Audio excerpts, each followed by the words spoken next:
primary ignition.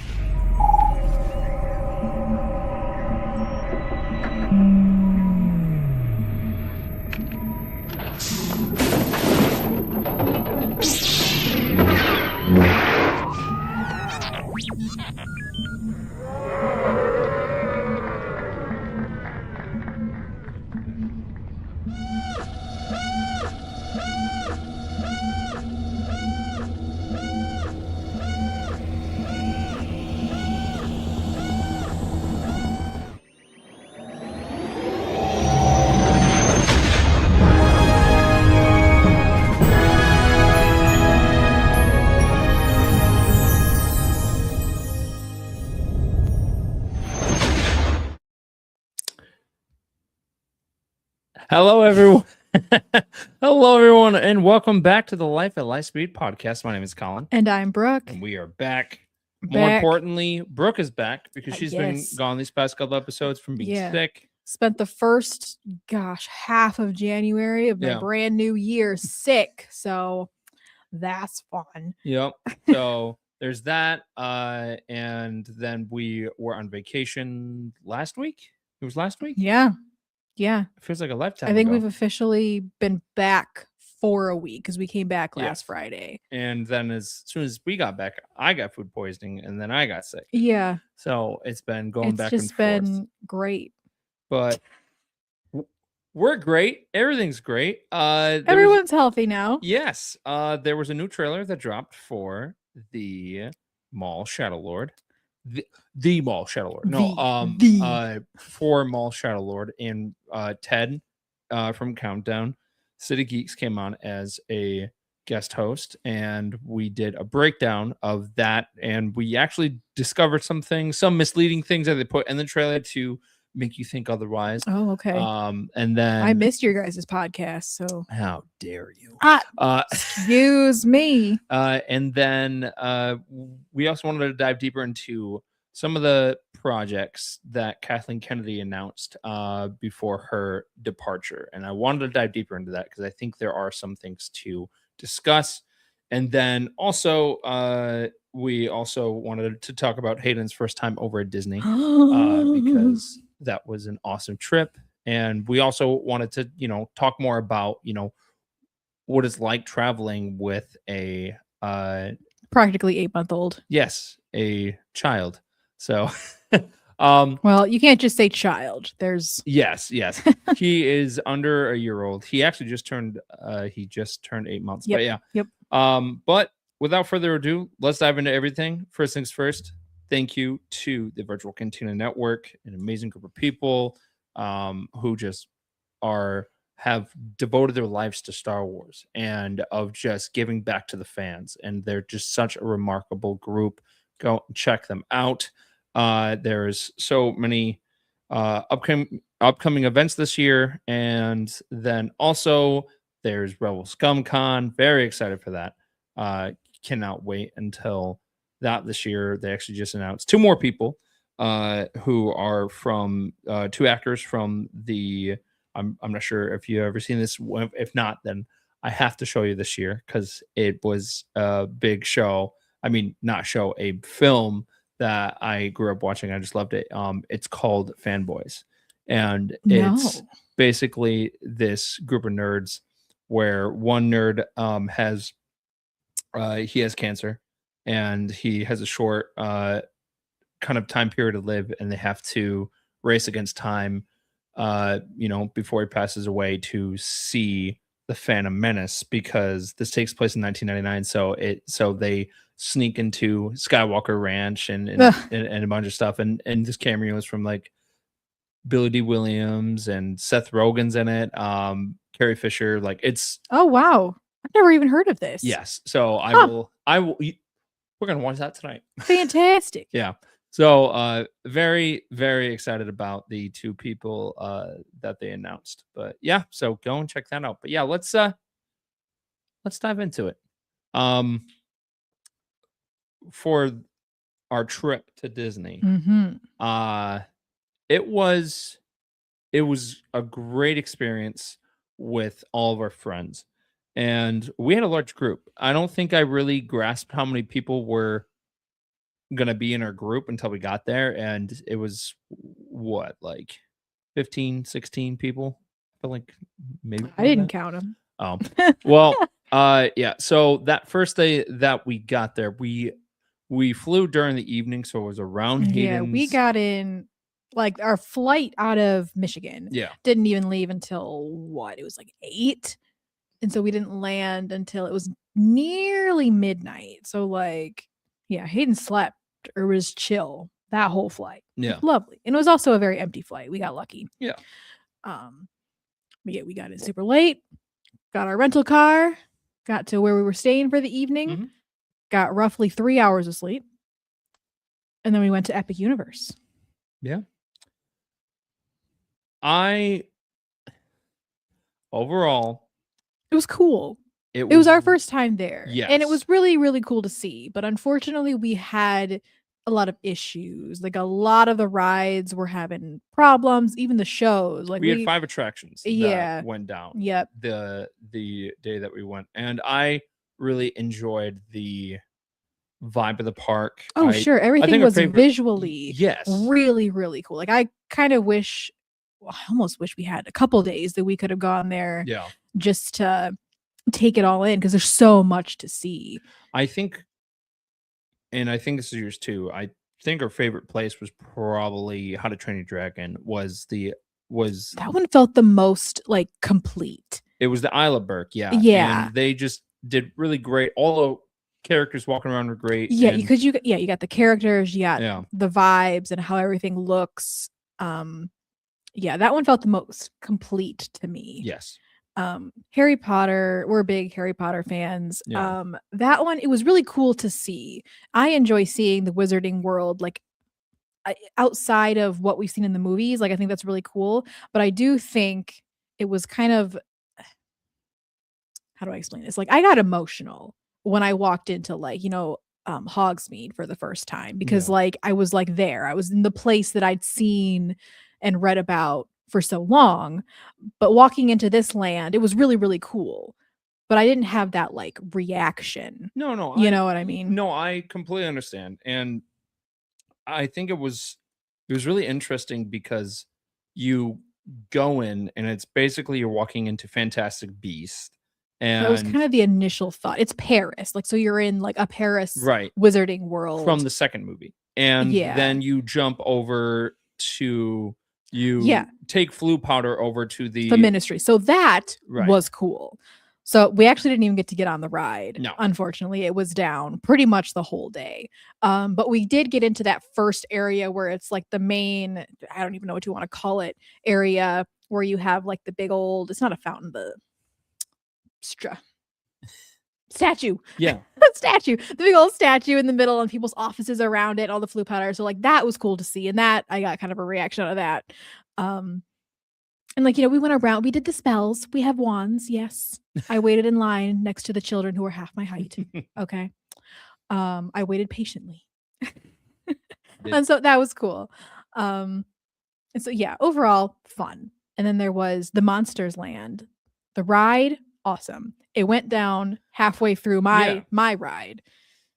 We were doing rider swap the whole time, right? Because we have Hayden. Right. And so when I got to go on, it went down like halfway through. And then when it kicked back on, I didn't. So you would have to tell me. You rode it twice. Actually 3 times. You rode it 3 times. Okay. Yeah. Well, at that point though, I think half the stuff wasn't working. Like there were some animatronics that I was looking at and I was like, I think you're not fully working. So I think for the most part, I think there's a lot of people that actually said that was their favorite part of the actual park. And I did like that area. And then we went to the Super Nintendo Land, and that was super cool. That was the one we got to explore the least because we went there last. Yeah. And it was getting dark and cold, unfortunately. It was cold on our trip, which I love the cold. So it wasn't that big of a deal, but I wasn't expecting the first couple days. It was nice because it got into the like high 60s, maybe 70. But then like by nighttime, it was hitting like 50s, which is chilly. But yeah, visually, I thought that was like Super Nintendo Land was so cool because I don't know. I love anything that's like you've seen it on your screen, you've read about it, whatever, and you're finally there. Like I love that feeling, and like Yeah. that I got that feeling there. I was like, ooh, like there's the Koopas, there's all those things. Yeah, I think that there was a lot going on just overall, and I think, with all the attractions that went down, it didn't help. But overall, I thought it was a great time, and I definitely want a redo. And I think I'm going to be getting one here in a couple of months, maybe. Stay tuned for that. But We have unfortunately, I think, turned our son into a Disney baby. oh, He loved it. yeah, That was another bummer. So Epic Universe had no like baby rides. no, Like he couldn't get on a single one. So I felt bad. we thought he was going to be able to do the Yoshi one, but he wasn't even able to do that. No. Just So because, just be aware of that if you're thinking about going to Epic and you've got littles. Yeah. You might want to check the height requirements. but I think that for the rider swap, for the baby swap, I think it's different over at Epic compared to Disney for the reason that maybe there is no kids rides, so they really want to really do celebrated service in some way. Because Yeah. at Disney for baby swap, if you have a baby and then one person goes on, comes off, and then that person watches the baby, and the person watching the child before it goes on, they can bring one guest. At Epic Universe, Brooke could bring up to 6 people, Mhm. which is absolutely insane. I mean, our friends were very excited about that. Yeah. Because they didn't have to wait in the line too long. And No, they send you up like their quote unquote Yeah. like fast pass lightning lane, Yeah. like their fast lane. yeah, the other issue, well, I mean, it really was an issue. It was kind of like a, hey, we kind of figured, it worked out, but because of all the attractions that we went down on, they would give us some fast passes. So we would give one person to go do the fast pass, and then they would do the rider swap for that. And then, so in a way, we kind of were just like, all right, here's the system in place. We're just gonna, see where it takes us. And we, we're doing what we were supposed to do. So it worked out in that sense. And For clarification, you're not swapping your baby with somebody else. We did leave with the same one that we came with. Yes. But yeah. And then quickly, over our trip over at Disney, it was fun. Just Hayden, he's at an age where he just loves looking at things, Yeah. right? And there's just so much to look at Disney, and there were rides he could get on. So he got to go on Pirates of the Caribbean, Haunted Mansion, Small Yeah. World. He slept through a few. He slept through the entire safari, which was kind of a bummer. Yeah. But at least he could sleep through Yeah. anything. I was gonna say that boy is definitely my son, because he can sleep anywhere. Oh, yeah. And that's the same with me. I can sleep anywhere. So it's so funny that like he's so quick on doing that. But his first ride ever was Pirates of the Caribbean. It was. He loved that. And then you took him on Small World. Thank God I wasn't there, because He has such a deep rooted hatred for It's a Small It's World. not that I have a hatred for the ride. It's more of I don't want to get the song stuck Wear in my head. headphones then. Good It's gosh. also my You mom's just favorite ride too, and I just hate remember going magic, on that hate ride whimsy. over and over. Whoa. I don't hate magic. How dare you? But yeah, no, it's just like I'm just not the biggest fan of the ride. I think hate's a strong word, but I don't hate And the it's ride. funny because I think that was the one that Hayden enjoyed the most. Obviously, I Yes. could not ask him, but just based on his reaction, and like there's just so much to see on It's a Small World Yeah. that I think that was the one that he was kind of like, whoa. Yeah. So and then he also Went to his first bar. he It went was to Oga's Cantina. Baby's and first bar. he got interrogated by a First Order stormtrooper. That was really cute. And then just taking him to Galaxy's Edge too was such a surreal moment. Especially for me, just because that was my home for 3 years. Yeah. And I'm still friends with some of the people who used to work over there. So bringing him over and just kind of showing Hayden everything. And yes, he's a baby. So like, he's not most likely he will not remember his first trip, but it was so cool to see him kind of process the land and him meeting different characters. Like he had a really cool interaction with Din Djarin and Grogu, and I Mhm. think he thought Grogu maybe was real, and He is. they did really well with that How dare puppet. you?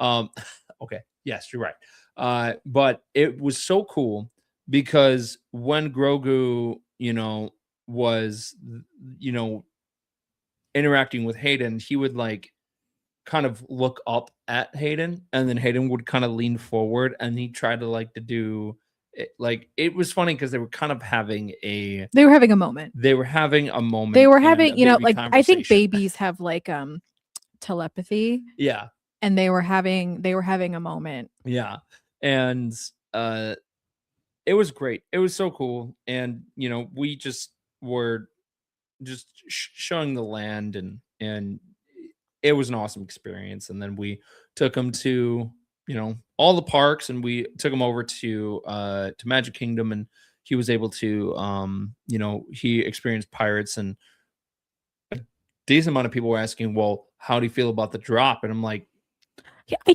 one, it was dark, yeah, so I can't exactly tell you what his face looked like, but he didn't really have much of a reaction. no, I think in my arms, I'm sure he was kind of like, "What was that?" But he didn't yeah, cry or like he no, didn't do anything that made me really let me know what he thought. right. In all honesty. And we also did the Haunted Mansion Yep. as well. And it's so cool to see him at this stage in his of where he's growing up, and like he's just kind of like you know I just love watching him yeah, experience things. yeah, And it kind of goes back to, I think we talked about this on a previous one, like why take your baby to Disney? He's not going to remember. And it's like, yeah, but that doesn't mean you don't like let your baby have experiences just because they're not going to remember. But also, like, we're going to remember this. I'm going to remember this forever. Like, it yeah. was as much magical for him as it was for me. I Like, I was getting emotional sometimes. Like, Disney has been a big part of our lives. yeah, I've worked there multiple times, grew up on it, right? It's a big part of my childhood, and it was really awesome to take him there and take him to some of the places that like I had been when I was little. So one of the resorts we stayed at Pop Century, and just so happened to be in an area that I stayed at when I was little. And so there's like this giant like foosball like courtyard area, and there's like a giant foosball ball. And I have a picture of like me sitting on it, and now we have a picture of Hayden sitting on yeah, it. So it's just like, and it looks the exact same, right? So like it was cool to just you compare and you think back, and it's really fun to yeah. have your kid experience the things that you experienced. I I 100% agree, and it's super cool because my cousin also works over there as well. So it was really cool because her and I are the only two people in our family that have worked at Disney. So it was awesome to see her and catch up with her, and then she met Hayden. And And just catch up with other yeah, friends who, yeah, have also grown up and had their own kids, and yeah, we've uh made lifelong friends who yeah. just down there. And And then we also we went with a big group of friends. So we were with Hunter and Hannah, and big shout out to Hannah too throughout the trip, because of she like Hayden loves Hannah. And yeah, shout out to everyone. If you yeah. held our baby, thank you. Yeah, but We have coined yeah, him, he's the communal baby. He yeah, is, he's the first one of the friend group, and so we all share him. yes. But Hunter and Hannah, and Hunter, Hannah, Meredith, like of just that entire group Yeah. is just a bunch of remarkable people. And Hannah would, help out in certain situations, and I just kept telling her, I was like, I was just like, Hayden loves you so much, you have no idea. And I Yeah, just they were kind enough to watch him while the two of us could go on a ride yeah, together, because otherwise we were kind of like split up for yeah, most of the trip, because one of us would have him and then we would baby swap. And yeah. So so we have a solid friend group, and they're just re- remarkable people. But yeah, uh, overall, great trip. yes, Uh, can't wait to go back. yes, and we'll probably be doing that soon. Like, I would imagine so. Yeah. It's just when you work for Disney and you have friends that still live down there, you have more opportunities to get down there. Yeah. Yep. So can't wait for our return. But let's talk about the new Maul Shadow Lord trailer. So we did a full breakdown and deep dive into that. So, But one thing that I purposely kind of left out was this stuff with the Arabish, which you picked up because I feel like I need to make you like some type of like kind of some type of plaque, some type of a segment. Brooke reads Arabish, so you don't have to. Diploma. Because you yes. So a little background. Yes, I did. I am stubborn and incredibly self-reliant. I was getting annoyed being in Galaxy's Edge and just seeing these signs that I could not read. So I went home. I made myself flashcards and I taught myself Arabish in about less than a week. It really was not hard. It's just English with different characters. So as long as you know English and you learn what the characters are, you got it. So yes, I can read Arabish and it's fun because now I go back and I like watch Star Wars and I like pause it and I'm like, oh wait, what does that say? And like I pick up on like funny little things that like I would never have known.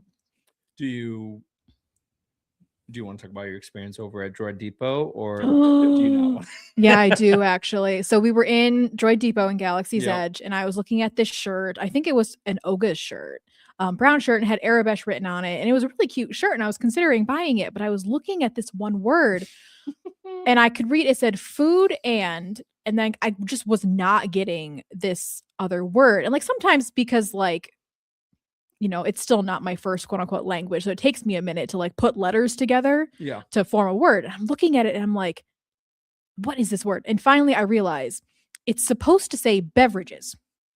But the first letter is very much not a B, it is an H. It says Heverages, which is why I was struggling so hard. And I was like, guys, there is a literal spelling error on this t-shirt. Yep. And we asked the cast member. I almost didn't because I was like, this cast member, she didn't make the shirt. She don't care. She knew. She was full aware, which means that somebody else, probably multiple people, have noticed the spelling error on this t-shirt. But I felt kind of cool. Yeah. So segueing into the trailer, there's a scene where it's got Darth Maul on a wanted poster. Yep. What does that say? It says wanted. Believe it or not. Oh gosh, what did the bottom say? Something at large. Fugitive at large. Fugitive at large. Sorry, I'm blanking on it. Yeah. And then there was more on the bottom, but it was far too small for me to be able to even attempt to read. So something really interesting about the show, and I don't think it's been done before, is that it's dropping on so the show is dropping on Mondays. And we are getting 2 episodes every Monday until May 4th. And I think it's because May 4th is going to be on a Monday this year. That's why. But I like that. I like that it's not like starting on the 4th, it's ending on the 4th. Yes. I think that's fun. Yeah, because it starts on April 6th and then it ends on May 4th. Means we get it sooner. Right. And they're kind of pulling it Andor because of the final season of Andor, because in Andor they were doing 3 episodes per week. Sure. Leading up to the finale. And with this, they're doing 2 episodes per week. It hasn't been confirmed that they are doing a second season, but I would be shocked if this show did not do well. Just because I think the show's going to do incredible. I don't know if we need a second season. I guess it really depends on what happens. I just don't want the show to be rushed because this also has a lot of potential of everything leading up to Solo, because we know at one point Maul has Crimson Dawn. He's in charge of Crimson Dawn. Like, that's his realm. He's in charge of it. So, and we know Dryden Voss is in the picture because he did talk to him at the end of the Clone Wars, because he was telling the crime syndicate leaders to go into hiding when he was on Mandalore. So we know that the crime family, of He's made Yeah. connections. The Yeah. connection is there. Yeah, and this also takes place a year after the after. So I think there might be time jumps too, because we also see a full Star Destroyer in the trailer, and those didn't really happen right away. So there might be time jumps, and then also kind of a tie-in into Ahsoka's journey. There's the character Marok that was spotted in the trailer, and it seems like he's fighting Maul a lot. But not only that, Now, which one is he? Because there were two like Inquisitors, yes, and they both wind up facing Ahsoka. yes. So he is the guy in the actual Ahsoka TV show that he ends up Okay, the live action one. right. Got you. And then so he's the one where he gets sliced, and then like the green kind of mist comes out of him. Mhm. So we know his fate, and we actually know the other Sith Inquisitor's fate as well, because We that is do. the 11th brother, and Mhm. we actually see him face Ahsoka in Tales of the Jedi. And if you read her book, she faces him there as well. And so if you haven't read the book, I don't remember if they showed this in Tales, but that is where she gets her kyber crystals for Yeah. her white sabers. She gets them from him, defeats him, takes them, and she unbleeds them, which is why they are white. right. So I am expecting some small crossovers in some way with some of these projects, because not only that, of the events that are happening currently in Maul Shadow Lord in that timeline, I believe that some of the events from the Bad Batch are happening as well. And I could see something with maybe Saw Gerrera popping up, just because he popped up in. I feel like he pops up in everything. I mean, he was very active. Yeah, no, at I'm not this saying it doesn't point. make sense. Yeah. It's just like he's one of those guys where it's like, there he is. Yeah, I just wish that we had more time with him in Andor. But yeah, I think you're right. Like for these past couple of newer projects, I think he showed up like in almost every single one that has taken the time during this period. Like even at the end of season 7 of the Clone Wars, he didn't make a cameo, but he was mentioned, and then he was in the Bad Batch for 2 episodes. And then he was in Andor, he was in Jedi Fallen Order, he was in Star Wars Rebels. So like and then of course he was in Rogue One, and then he was in the early in the earlier season of the Clone Wars. So that character is very involved. I would not be surprised if we didn't see him. But at the same time, I'm not like, being like, oh, we're so gonna see him. But yeah, I am very excited for the show. I think there's so many great things and that will come out of this. And I think that I would be shocked if there wasn't a season 2. I really hope this is not like a Well, again, for one-off me, season. it really depends on what the content is. Yeah. I do not like when things get drug out. Like, I think there are a lot of projects where I wish they had kind of like cut it off instead of dragging it out. Yeah. So it very much for me is going to depend on what the content is. Like, if it was designed to be multiple seasons and it's like quality, like good content, like absolutely. I think for this though, it's Sam Witwer is a remarkable voice actor. Oh yeah. And I had the chance to go to a couple of panels that they had over at Rebel Scum Con, where he dived deeper into the world of of animation and the character Maul, including Force Unleashed for Star Killer. And it was super cool to see him being passionate about his work. Like Sam Witwer is a huge Star Wars fan, and they even said in the article that was written by Kristen Baver that he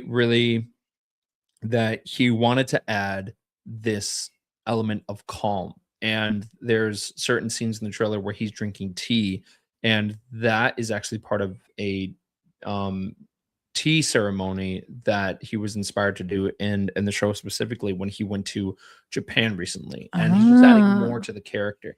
And I love that Dave Filoni also is a huge part of the show. You know, and the voice cast is remarkable. But Nessa Marshall is back as Rook Cast. She was the Mandalorian that has the purple hair that was Maul's kind of right hand lieutenant.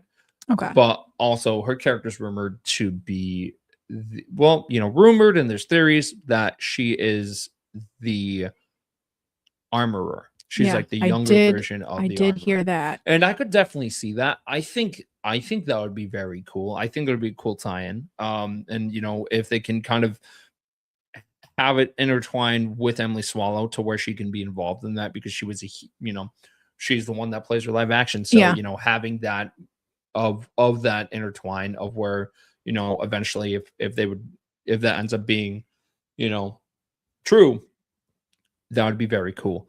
And then you also have the 11th brother. Now, I don't think it's confirmed, but not Tom Clancy, Clancy Brown, who did the voice of Savage Opress, but he and a couple of other great characters in Star Wars animation, including live action as well. But he also was the 11th brother in Tales of the Jedi. So I think it would be cool that, have him come back and them have a reunion in a way. I don't think he would probably talk much, just because, the Sith Inquisitors are more of like, of the fighting sort. So, but yeah, overall, great cast. I'm looking very forward to the show. Comes out on April 6th, 2 episodes leading up to May 4th. And I love that, because we're also going to be, getting the Mandalorian and Grogu in May. And then we're also getting, probably a new show of Tales, like, Tales of the Jedi, Tales of the Empire, Tales of the Underworld. So most likely the next step. But if we don't, it won't be the end of the world, just because we are, we have Maul Shadow Lord. So we have stuff. Right. We have stuff. It's great. And then Galactic Racer at some point will be coming out this year. We don't know when. I would love it to come out this summer. It would be super cool. And then there's also the Zero Company as well, which is a strategy game. But yeah, overall, I'm very, very excited for the show. Maul is an interesting character to me. I love characters that are kind of complex. And he's just, you look at his story, and he was, another person manipulated by Palpatine. And that's really all that we've seen of him, right? And so I'm interested to see like his story. And also the time period between like the fall of the Republic and rise of the Empire is very interesting to me, because I feel like it hasn't been super explored. It was like briefly explored in the Bad Batch. That was actually like one thing that I was a little disappointed in the Bad Batch, is I wanted to see more of that. So again, we're going to get that time period. I'm interested to see like how that kind of like transpires, and to see more of Maul. Yeah, it is definitely going to be a real interesting timeline. My hope, and it would be so cool, because in Rebels, when I think Maul mentions Vader, he like kind of has like this kind of fear in his voice, as he should, when he talks about him. And in Legends, a long time ago, there was a comic where Vader and Maul faced off. Yeah, that would be really cool. I would love that. It would be even cooler. So much. It would be even cooler is does Maul know that Darth Vader's Anakin Skywalker? I mean, the little child he almost mowed down with his little space scooter. Well, could you imagine? Well, I mean, I don't think I want to see the realization on Maul's face when he realizes that Darth Vader is the kid he almost ran over. I could see Maul a few years ago kind of realizing it, but for I feel like if Maul knew, then he would use that to his advantage, and like he would kind of broadcast that to his advantage. Well, do you that think it he would matter knows. to him? I think it would, You think so? because of Maul likes, Maul likes to play the strategy game. He likes to, kind of move up in the threat food chain in a way. And I think if he, learned about that, I think he would definitely use that to his advantage. I don't think he would just kind of sit on that information. But Thrawn was also the same way. Like Thrawn knew Mm. that Mhm. Anakin Skywalker was Vader, Yeah. and that was explored in one of the novels, but also in the Ahsoka um, TV show when that information is brought, that like of who Ahsoka Tano was, and then he looks shocked and he's like, Anakin Skywalker was Ahsoka Tano's master. So like I could see something like that, but also I think if Maul knew, he would use that information. Sure. And then I think that fight would be super cool because he wanted to face Anakin over at the Siege of Mandalore. Like he was hoping that Obi-Wan would bring Anakin. Right. Well, because he had like that sense that Anakin was the key. Yes. He didn't, for whatever reason, he had that knowledge, but he didn't know why. So yeah. yeah, So I would really love to That- see a kind of interaction between the two of them. I know I'm like overhyping myself up, and Also because you have to think, because in the but- trailer, right, the one Inquisitor says Palpatine wants you dead. yeah. And like, is it just because he's existing, or is it more? Well, I think,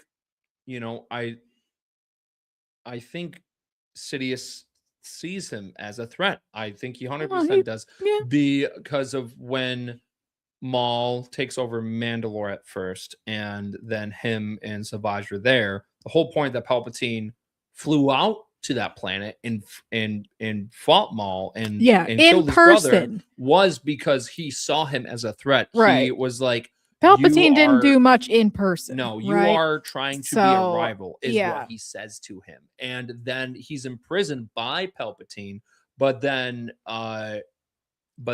Maul's followers break him out. So I think, he's gonna go after Maul. And my question is, how does he find out that Maul is alive?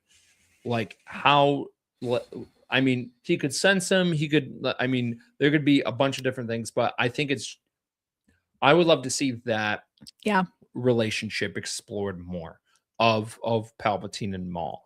And we have gotten that in the comics, and I believe in a couple of books, but I would love to see that relationship explored even further. And not only that, my hope is that Ian McDermott would, reprise the voice of the Emperor. And come back, because he did that for the Bad Batch, and I was hoping for more involvement of him, and he was only like in that one episode, I think.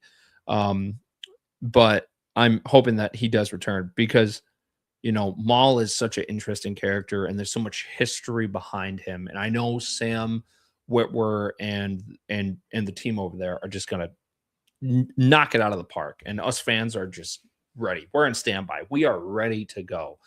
So I can't wait to see what comes out of that show, and I really hope there ends up being a season 2. But we're gonna see. Yeah. So in other news, there is Kathleen Kennedy has stepped down, and Dave Filoni and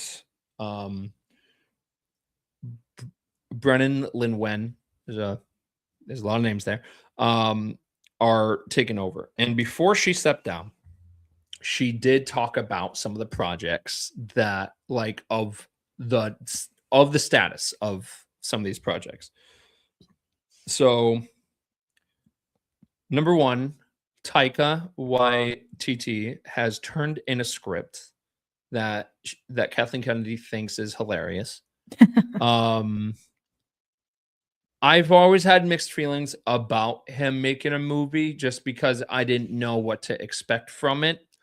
Is this just like a general movie? It sounds like it's gonna be like a comedy, and I'm Well, I fine mean, with it. like it's not like the Ray movie, or it's not like a No. it's Uh, like its own thing. Sorry, I can't put that Yeah. quite into words. Yes. Yeah. Okay. Yeah. I don't think it would be about like a main character. I think it would be about a character, that's happened to be in the events of what's going on in the galaxy. Yeah. So, and that process, that script has been in the works since 2020. Oh, Because that's how long it was dang. announced. It was announced of 2020 May You know what I 4th. think he would do really well with? Hmm. The From a Certain Point of View books.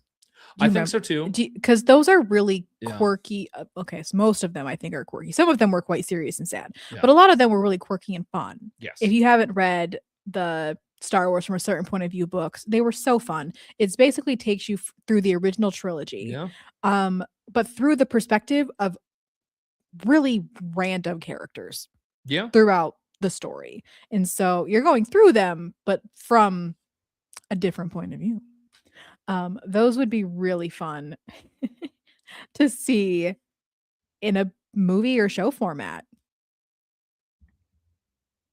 Just keep talking. Just keep talking. Yeah, I personally loved them. I thought they were so fun. I did the audiobooks. They could do like a TV show, and like each story. Professional, but yeah. We are nothing but professional. How dare you? Yeah. Each episode could be one of the stories. Yeah. Yeah. I mean, I would specifically for me, I think I would love to see, and this is probably some of my favorite Star Wars comics growing up, and it was a small series, but it was there's these two characters called Tag and Bink, and these characters were super funny, kind of, in some of the most important moments of the original trilogy and I guess the prequels. And they were just kind of like in certain situations that they shouldn't have been in. And if you read the comics, they were so when Ben Kenobi shuts down the tractor beam, Yeah. on the Death Star, these two characters, Tag and Bink, were actually the two stormtroopers that were okay. that were standing guard. Now, this is Legends, but they were rebels, and then they thought they were, gonna get killed. So they took the stormtroopers' armor, and then they got shipped over to the Death Star, and they were in the opening scene of episode 4, and then they just kept showing up in super important parts and stuff like that. And actually they almost were in Solo. There were two officers that were gonna be those characters, and then they ended up it doesn't fit what's going on and what we're trying to do, so then they ended up being written out of the story. But I would love to see that type of stuff. I think that would be super cool. But yeah, there is a lot of potential there. I'm curious of what it's gonna end up being. And then the hunt for Solo is still on the back burner. So it sounds like it's for Ben Solo. Did I say Han Solo? You just said Solo. Oh, Solo. Yes. Yeah. I'm just clarifying. So the hunt for Ben Solo. So it sounds like there was enough noise to get that character, a redemption film in some way. So it's cool that they even talked about it. See, this is one of those, would I love to see more of the character, origin story s stuff? Sure, I think Ben Solo is an interesting character. This might be one of those situations where I don't like it when they drag things out just to drag things out. They wrote Rise of Skywalker. They made their bed. Yep. I think, in my eyes, that his story is kind of final.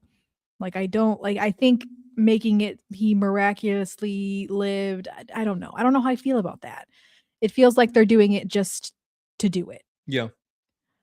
The other thing, and that's totally okay if you disagree with me. That is just my you know. I mean, if it does happen, and we know that Adam Driver is on board because he wants to play that character again and kind of, And I would love to see him in that character it's again. just I just don't know if if it they do, they need to, make it make sense. it needs Like to they be a can't just do it. banging Yeah. story. Like that thing better make so much sense. Yeah. Or again, like I would love to see more of the like him turning into Kylo Ren, Yeah. how that came about, how Snoke got to him, how all that kind of I stuff. think that story will be explored eventually. Yeah. I think, we'll see at some point in the Mandalorian timeline of Luke actually making that school, and then we see young Ben Yeah. Solo. I think that would be super cool. Because to that's see. another time period we really haven't explored in Star Yeah. Wars is the jump between, fall of the Yep. Empire, rise of the First Order. So Yeah. I'd love to see that. And then she also confirmed that the Breaking Bad creator Vince Gilligan, she had a conversation with him about doing a potential series, and I could see that being like more of like an underworld show. I kind of went into a deep dive of just kind of different projects that ended up not becoming, an actual, thing.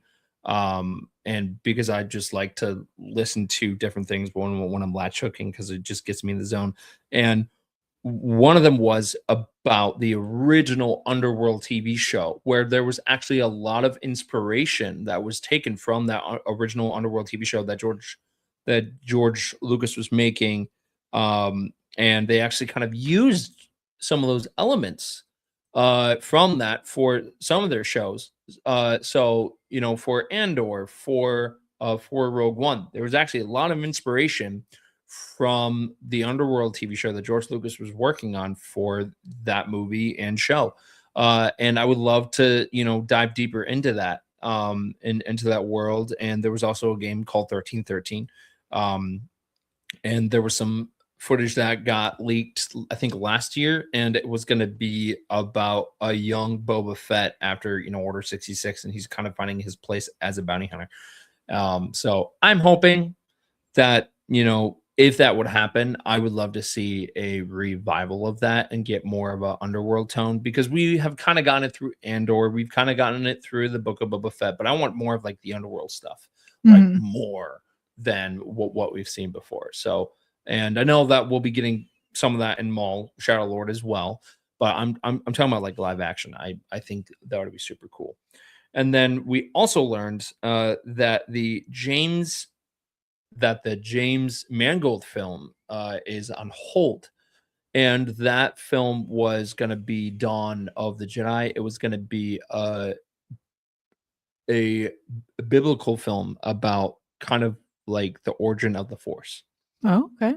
So, but she said that she's seen the scripts, and it looks incredible. So I am cautiously optimistic about it, because I've always had that feeling when that was announced, just because there's a lot of pressure for a film like that, because you have to think that they are going to be diving straight into something that is pretty much a character itself. Like that of the Force is a character. It's what binds the galaxy together. So the fact that that they were planning on making a film is great, but you're diving into something that a lot of fans have different perspectives on, because it's never been really dived into on how the Force was discovered. So I feel like there was a lot of pressure, and it makes sense why they've taken their time on it, because they want to do it right. So it should be, well, yeah, I mean, that's a interesting to really see. big undertaking. The Force is huge. It's this mystical force, right? So to give that a history and an explanation, like that, you gotta nail that. Yeah. Because if you mess that up, you just messed up all of Star Wars. Exactly. So it's going to be really interesting to see what they eventually do with that. And then Donald Glover has officially turned in a script for a Lando movie, not a Lando TV show. It originally was going to be a TV show, but then the original writer left, and then Donald Glover and his brother stepped in to actually write the show, but they turned it into a movie instead, which I think is, completely fair in my opinion, just because, if Han Solo was getting a movie, I think Lando should also be getting a movie too. And we know that they want their focus going forward is to be more films for Star Wars going forward. So yeah, I think a Lando movie will be great and fun. And then finally, Simon Kinberg is he is currently working on the next trilogy for Star Wars, and he's got full support from the new team that Kathleen Kennedy has she has knighted, I think. Knighted. Yeah. I hereby dub thee. Exactly. But yeah, that's like the main stuff, and I'm very excited to see where everything goes, and Star Wars is going to be really intriguing. It's intriguing to me to see where the entire franchise will be in 2027, just because that marks the 50th anniversary. That is going to be a huge year for Star Wars, which that is next year, which is absolutely insane. That's crazy. Yeah. Anytime I hear the year, I'm like, that's not a real year. No. 2026, that's not real. And we're living it now. So, but yeah, so that's the news. That's the news. Wow. Yeah. Is there anything else that you would like to talk about? Is there anything else that you would like to rant on for 5 hours? 5 hours? You guys got the time? I don't have the time. I have to pack. Yeah, pack. Where are you going? We're doing a droid building party tomorrow over at Hunter's. Wow. And hopefully my droid will be actually finished tomorrow, which I'm really excited. Very excited about that. You guys have no idea. He has been working so hard. It's been a journey. Lots of learning, lots of Yeah. So yeah, cannot wait for tomorrow. Also, it's like Planet Hoth out here. Oh gosh. It's up here in Michigan. -3 degrees right now. Well, and then tomorrow with the wind chill, probably. Yeah. My car said a solid 1 degree. Singular 1 degree. It's cold. Quite cold. A lot of schools. Like a lot of schools were closed, like just straight up due to the cold. So there you go. Yeah, stay warm.